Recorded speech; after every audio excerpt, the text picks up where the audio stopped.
점수 배점, 문항과 문항 끄트머리에 있는 배점을 좀 보실게요.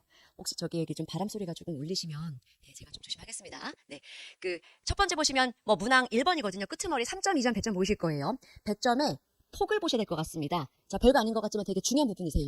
왜냐하면 3.2점에서 최대치 점수 폭이 5.0점도까지 분포한다는 건 점수 폭이 매우 크다라는 겁니다.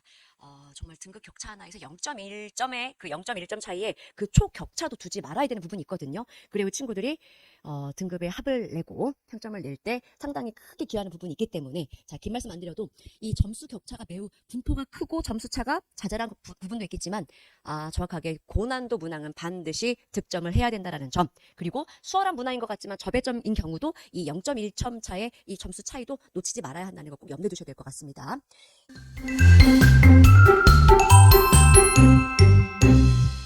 오늘 좀 눈도 오고 날도 좀 굽고 먼 길을 오시느라 고생 많으셨습니다. 네, 인사 정식으로 올리고 시작하겠습니다. 네, 내신 방어율 1위 영어 강사 권유진입니다. 반갑습니다. 네, 그래서 간단하게 저희 뭐 영어과는 깔끔하게 정말 필요한 거 핵심만 설명드리고 마무리하고요. 이따가 제 설명이 끝난 다음에 여기 뒤에 있는 여기 앞에 자료 제가 자꾸 두고 갈 건데요. 요건 좀 대회비기 때문에 가정에 가져가시는 건 조금 그런 부분이 있고, 여러 가지 제가 낙생고를 위해 특화된 교재를 쓰는 부분들이 있거든요. 그 가운데 그냥 샘플링을 하나만 잠깐 간단하게 가져와서 이따가 참고로 보시면 될 것 같습니다. 제가 PT를 통해 자료를 보여드리면서 이따가 요거랑 관련된 이제 설명을 하는 중간에 이 자료가 그 관련 자료다라고 제가 조금 실제로 실물을 좀 가지고 왔습니다. 자, 사실 낙생고는 과중입니다. 그래서 가장 중요한 건 깔끔하게 말씀드리면 영어는 등급을 찍으셔야 합니다. 자, 다른 어떤 성적의 합산이라든지 어떤 통계 이런 부분에 있어서 걸림돌이 없게끔 최대한 성적을 가장 깔끔하게 내기 위해, 보탬이 되기 위해서 영어는 이제 최상위 등급을 찍으셔야 되는데, 이제 그러기 위해 저희가 준비한 플랜을 몇 가지 좀 말씀을 드릴게요. 네, 전 여러 가지 학교를 좀 맡고 있고요. 그리고 이제 저희 분당 미래탐구 고등센터에서는 제가 이제 낙생고, 그리고 분당고, 그리고 외대 부고를 담당을 하고 있습니다. 자, 이게 조금 제가 크게 준비했거든요. 점수 배점, 문항과 문항 끄트머리에 있는 배점을 좀 보실게요. 혹시 저기 여기 좀 바람 소리가 조금 울리시면 제가 좀 조심하겠습니다. 네, 첫 번째 보시면 뭐 문항 1번이거든요. 끄트머리 3.2점 배점 보이실 거예요. 배점의 폭을 보셔야 될 것 같습니다. 자, 별거 아닌 것 같지만 되게 중요한 부분이세요. 왜냐하면 3.2점에서 최대치 점수 폭이 5.0점도까지 분포한다는 건 점수 폭이 매우 크다라는 겁니다. 정말 등급 격차 하나에서 0.1점의 그 0.1점 차이에 그 초격차도 두지 말아야 되는 부분이 있거든요. 그리고 친구들이 등급의 합을 내고 평점을 낼 때 상당히 크게 기여하는 부분이 있기 때문에 자, 긴 말씀 안 드려도 이 점수 격차가 매우 분포가 크고 점수 차가 자잘한 부분도 있겠지만 정확하게 고난도 문항은 반드시 득점을 해야 된다라는 점, 그리고 수월한 문항인 것 같지만 저배점인 경우도 이 0.1점 차의 이 점수 차이도 놓치지 말아야 한다는 거 꼭 염두에 두셔야 될 것 같습니다. 실제 영어 문제가 어려워도 어려운 데에는 한계가 있습니다. 그리고 낙생고 시험이 저희가 이제 뭐 주관식이 나오지 않는다라는 이런 조금 잘못된 얘기도 있긴 있지만, 주관식이 나오지 않는 것이 아니라 간접적인 서술형 문제가 나오기 때문에 이것도 조금 염두에 두고 계셔야 될 것 같습니다. 좀 상세히 보여드릴게요. 자, 욕심껏 좀 자료를 많이 준비하고 싶었는데 약간의 좀 편견을 좀 깨트릴게요. 서술형이 출제가 되지 않는다. 출제되지 않습니다. 자, 잠깐 보시면 1학년 정도가 되면 요 정도의 첫 번째 표로 보이실까요? 자, 박스 안에 보여지는 제시어들을 중심으로 해서 자, 여기 뭐 10개 중 5번째로 올 단어는입니다. 이 기본적인 영작에 대한 센스가 있어야 이 문제를 맞출 수 있다라는 거죠. 자, 머릿속에서 우리 친구들이 빠른 시간 내에 이 문항을, 이 구간에 해당되는 이제 문장을 영작을 해서, 물론 써봐야 합니다. 시험지에 쓰고 정확히 순서를 맞추기 때문에 이런 순서 문제, 이것도 영작 문제입니다. 서술형이 나오지 않는다고 볼 수 없습니다. 물론 이게 통상적으로 한 회 고사 때 한 문제가량 출제가 되거든요. 그리고 옆에 있는 문제 보시면 여긴 조금 진화된 형태의 문제가 되겠습니다. 네, 한글, 우리말 제시어 주게 되고요. 그리고 빈칸의 일부, 문장이 길기 때문에 몇 번째라고 말하기 좀 힘든 부분도 있을 것 같습니다. 이렇게 해서 주어진, 자, 뭐 A에 알맞은 단어로 적절한 것은 딱 봤을 때 기본적으로 어형 변화라든지 이런 것들까지는 아니어도 기본적으로 영작에 대한 감이 꼼꼼하게 있어야 풀 수 있는 문제라고 볼 수 있겠습니다. 가장 중요한 건 뭐냐면 시간이니까 이 지문 내 이 문장을 외우지 않고 시험을 보고 실력건 뭐 하지 뭐 어법적인 부분에 좀 아이가 실력이 뛰어나서 어법성이 뛰어나기 때문에 이 정도 감은 좀 되겠어라고 모르는 정말 그냥 노베이스 상태로 학습이 안 된 채로 이 문장을 풀어도 풀 수는 있어요. 다만 중요한 건 뭐냐면 시간 내 문제 해결력입니다. 그래서 주어진 시간 내 문제를 빠르게 풀고 답을 선정하기 위해서는 이와 관련된 이제 이 유사 문항도 유사 문항 가지고 훈련하는 과정이 필요하다고 보겠습니다. 좀 보실게요. 좀 특이 유형들을 먼저 담아놨습니다. 여기 부모님 세대에서는 이런 문제가 익숙하실 수도 있어요. 주어진 A, B, C, D, E 부분에 밑줄 친 선지에 대한 어법 설명으로 적절하지 않은 걸 묻습니다. 자, 기본적으로 그냥 어법성 판단을 묻고 객관식으로 끝나는 것이 아니라 이 문법성에 대한 설명을 정확히 정답의 근거를 말할 수 있고 그 근거를 통해 맞고 틀린 걸 확정 지을 수 있는지 역량을 묻는 문제거든요. 운이 나쁠 때는 한 회고사에 두 문제가량 나오기도 합니다. 네, 그렇게 되는 부분도 있고요. 그래서 이런 특이성에 있는 문제를 학생이 얼마큼 대비하고 들어갈 수 있는지 사실 시험 범위는 뭐 딱히 뭐 특정적일 건 없습니다. 교과서 범주 일부, 모의고사 뭐 일부, 뭐 이렇게 뭐 외부 지문 약간 나가더라도 평소에 어떤 식으로 아이가 어떤 환경에서 어떤 방식으로 학습을 했는지에 따라서 이 문제를 풀고 맞출 수 없고 있고 정도의 결과가 나온다고 보시면 될 것 같습니다. 자, 글씨가 조금 작죠? 이제 공통적인 문항입니다.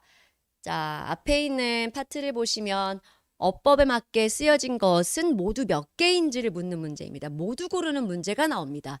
자, 이게 바로 낙생고 어법 문제 그리고 일부 어휘에서도 이런 패턴이 나오게 되거든요. 그냥 모두 고르는 문제입니다. 그래서 2개, 3개, 4개. 주어진 A, B, C, D, E 적어도 이렇게 보기를 주지 않습니다. 뭐 1번에 A, C라든지 E, F라든지 선지에 조금 세분화된 선지를 주면 그나마 조금 찍을 수 있는 확률적이라는 것도 있지만 정확하게 그 답을 알고 있지 않으면 풀 수 없고 이 역시 문제가 되는 건 뭐냐면 이와 같은 유형의 문제가 많이 출제가 되고 있어요. 그래서 시간 내 이 문제들을 어떻게 해결할 수 있는지 가장 중요한 것은 또 뭐다? 정확한 이 매 눈과 같은 본인의 어법적인 안목과 동시에 시간 내 문제 해결력이라고 보시면 될 것 같습니다. 네.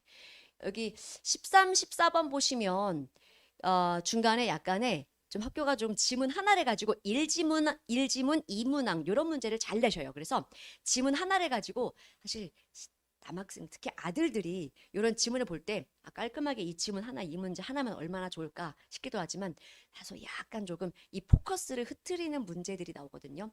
지문 하나에 보시면 13번은 내용이의 문제입니다. 글의 흐름을 파악해야 되는 문제가 되거든요. 그러면 사실 글의 내용에 집중을 해야 돼요.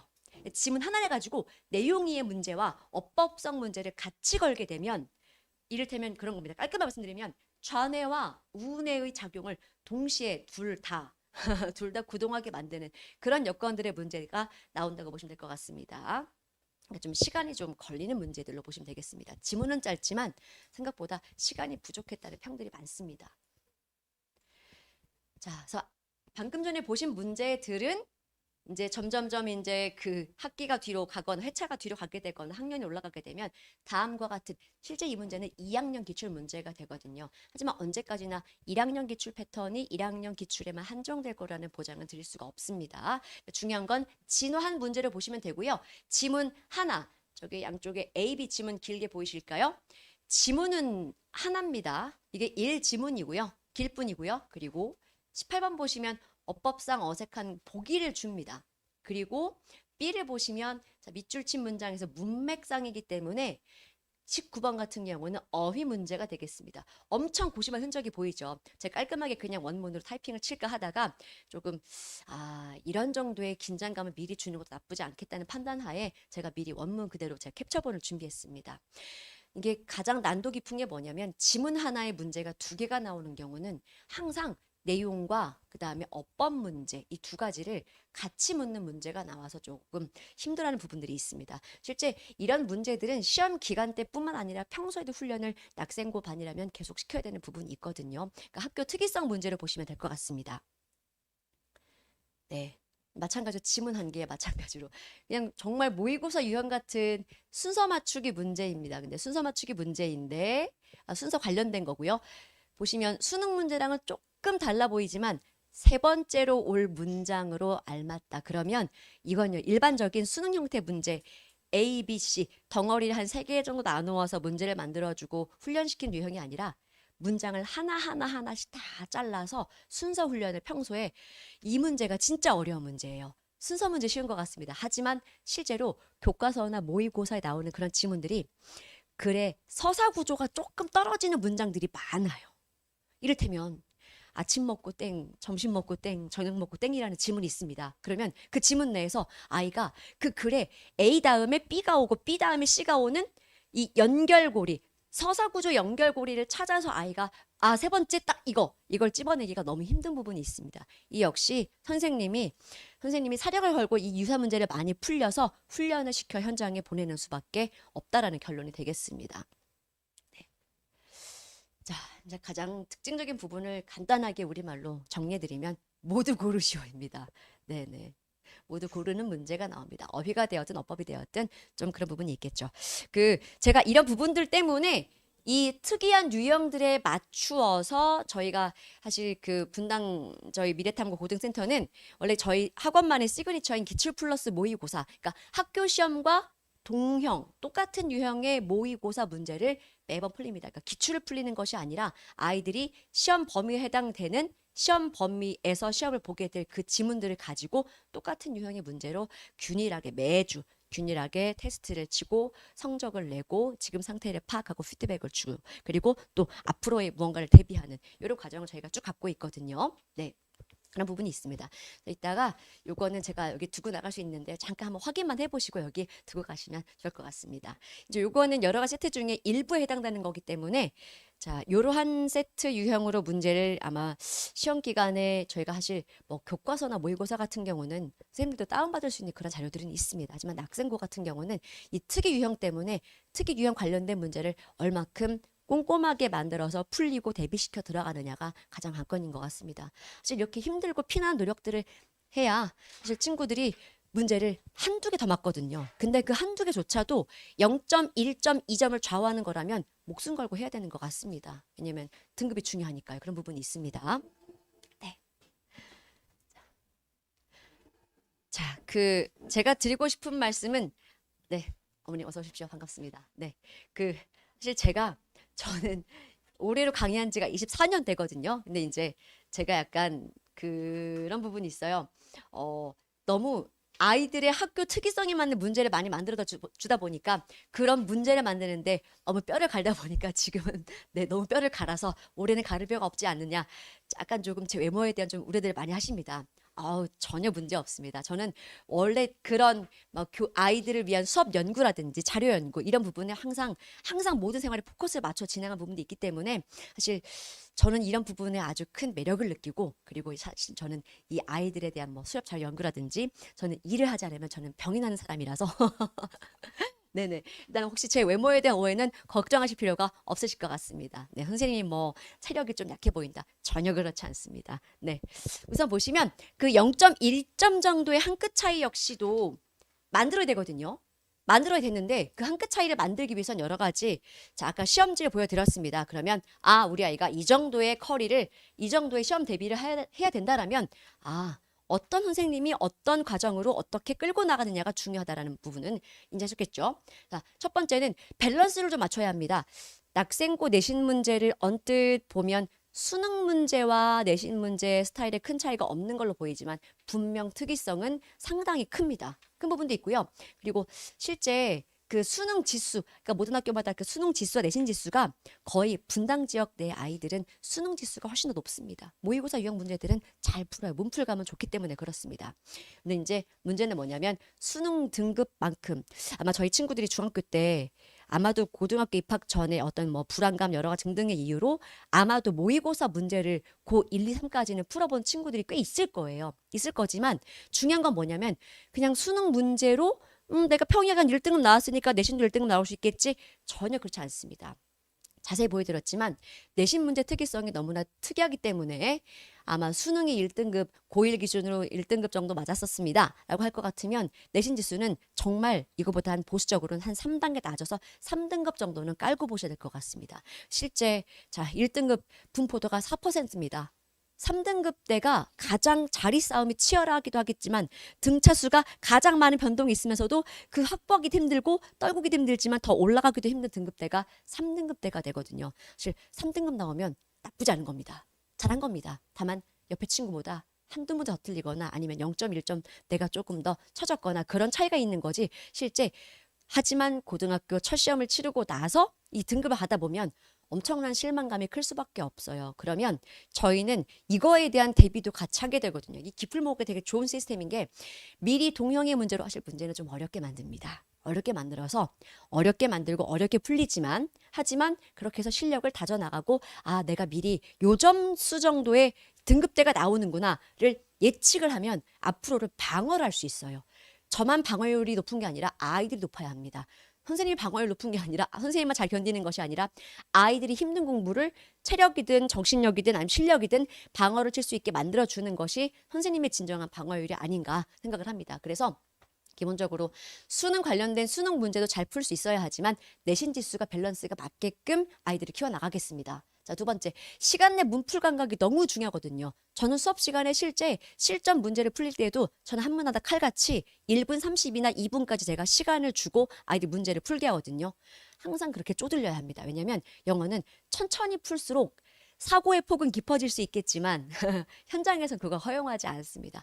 평소의 시간에 달리듯 시간에 쫓기듯 문제를 푸는 습관이 매우 중요합니다. 사실 모든 학문이 거의 다 그렇지만 특히 뭐 영어나 언어, 이 국어 같은 언어적인 이제 과목들은 약간 습관의 학문이기도 하거든요. 그런 부분도 있습니다. 그래서 경험치를 극대화시키고 개념을 체계화시킨다. 이 개념 정말 제대로 배워줘야 되거든요. 아까 그 문법 문제 보셨죠?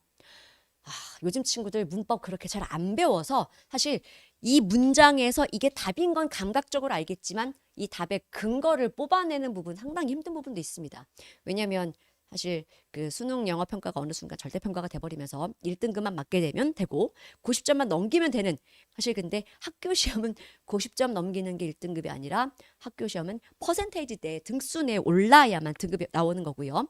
모의고사 수능 모의고사 기준으로 90점 넘기면 되겠지만 이게 그 문제를 풀고 답 맞추는 스킬만 함량을 했기 때문에 사실 아이들이 사실 학습적 뭐 문법 어법적 깊이가 조금 떨어지는 부분은 사실이긴 합니다. 그리고 대체로 중학교 때 배웠던 개념들을 가지고 그 개념이 거의 고등학교 전부긴 하지만 그 개념들을 얼마큼 복합적으로 연결시켜서 답으로 끌어낼 수 있는지가 되게 중요한 부분입니다. 네. 저희는 약간 그 남다르게 공부할 수 있다. 저희 학생과 아이들이 분당 미래탐구 분당 센터에서 남다리 공부했다라고 말씀드릴 수 있는 자신감이 있는 프로그램이 몇 가지가 있어요. 이제 그 중에 하나 방금 말씀드린 이제 기플모 소위 기출 플러스 모의고사가 있고요. 낙생고의 경우는 제가 이거 말고 한 개 더 준비한 부분이 있습니다. 그리고 여기 있는 이스트 트랙은 저희가 요즘에 학교 선생님께서 지문을 그대로 원문 그대로 출제하는 일이 조금 드물어지셨어요. 왜냐면 저희가 이제 그 AI 학습 뭐 여러 장비 등등등 여러 가지 이유로 AI 장비를 통하여 지문을 선생님들께서 원문을 마구마구 재미있게 변형을 하십니다. 그래서 맥락은 똑같지만 글이 아주 다채롭게 이제 패러프레이징 되거든요. 그래서 여러 가지 원문이 변형되었을 때 원문 학습 그다음에 어휘 학습, 문장 구조 변형 학습 이건 다 문장 구조 모두 5단계가 변형된 학습 단계를 말씀드리는 겁니다. 원문을 그대로 공부하는 것이 아니라 원문 1차 학습 이뤄지게 되고요. 어휘가 변형된 학습, 문장 구조 변형된 학습, 단락 전개. 기본적인 수업을 이렇게 진행을 하고 여기에 이하 출제되는 기출 플러스 모의고사로 훈련을 하게 되고 피드백 받게 되면 친구들이 생각보다 정해진 시간 내 향상되는 실력의 향상도가 매우 높아집니다. 네, 실제 많이 지켜봐왔고요. 자, 제가 낙생고를 위해선 제가 특별하게 낙생북을 제가 준비했거든요. 그건 뭐냐면 아까 보셨던 특히 일지문 이문항으로 출제가 되는 그 어휘어법 심화 문제 있죠. 그 유형을 중점적으로 만든 문제가 있기 때문에 정말 학교 특이성에 해당되는 문제는 정말 많이 풀어보고 그리고 제대로 훈련 많이 받고 시험에 임할 수 있겠다. 이 느낌은 확실히 드립니다. 네. 그리고 이제 간접 서술형은 정말 아까 말씀드렸겠지만 낙생고는 서술형이 대비가 필요한 학교입니다. 그래서 낙생북은 아주 다량은 아니겠지만 필요한 구간 그리고 빈출 가능성이 있는 그런 구간 내에서 서술형 훈련도 시키게 되고요. 아까처럼 그 객관식 문제 유형 똑같이 동형 그대로 훈련을 시킵니다. 경험치가 많은 놈은 이길 수가 없어요. 머리 좋은 친구도 잘할 수 있겠지만 경험치가 좋고 또 머리도 같이 따라준다라면 더없이 좋을 수밖에 없겠지만 경험치 많은 친구는 이기기 힘들더라고요. 네, 마지막 부탁드릴 부분이 있겠습니다. 사실 저는 저의 방어율보다는 저의 방어율이 곧 이제 제가 가르치고 제가 훈련시키는 아이들이 밖에 나가서 얼마큼 자기 방어가 되느냐, 얼마큼 내신 방어를 나오는지가 가장 중요한 부분이거든요. 네, 아이들을 이렇게 기필코 만들어 드리겠습니다. 네, 그리고 기본적으로 영어 과목이 꼭 등급을 깔아드려야 우리 아이들 대학 입시에 큰 보탬이 됩니다. 자, 영어 과목이 일단은 지금 내신에서의 어떤 스테이터스는 그런 부분이 있지만 기본적으로 이 역량을 훈련시키는 데에는 선생님의 노력과 아이의 믿음과 꾸준한 훈련 과정이 이루어지고 사실 영어는 그냥 시험대만 잠깐 조금 하면 되죠. 이런 인식으로 낙생고 내신 문제에 저희는 임할 수가 없습니다. 네, 저희가 내신 낙생 수업은 저희 3월부터 스타트하거든요. 네, 일단은 시험 대비 입학하고 나서 시험 대비가 조금 진행되기까지는 조금 학교 범위도 나와야 되고 시험 범위가 나오는 좀 대기 기간이 있어요. 하지만 저희는 그 사이도 빈틈없이 꾸준하게 미리 기풀모를 스타트합니다. 네, 일반적으로 나오는 패턴들이 있기 때문에 그 패턴을 가지고 미리 훈련을 시키는 거죠. 네, 여기까지 준비하겠습니다. 그리고 혹시 궁금하신 점 있으면 문의 한번 주시고요. 그리고 이따가 끝나시고 나서 한번 살짝 보시고 가시면 될 것 같습니다. 네, 혹시 궁금한 점 있으세요? 네, 그럼 제 다음 과목 선생님 모셔오겠습니다. 감사합니다.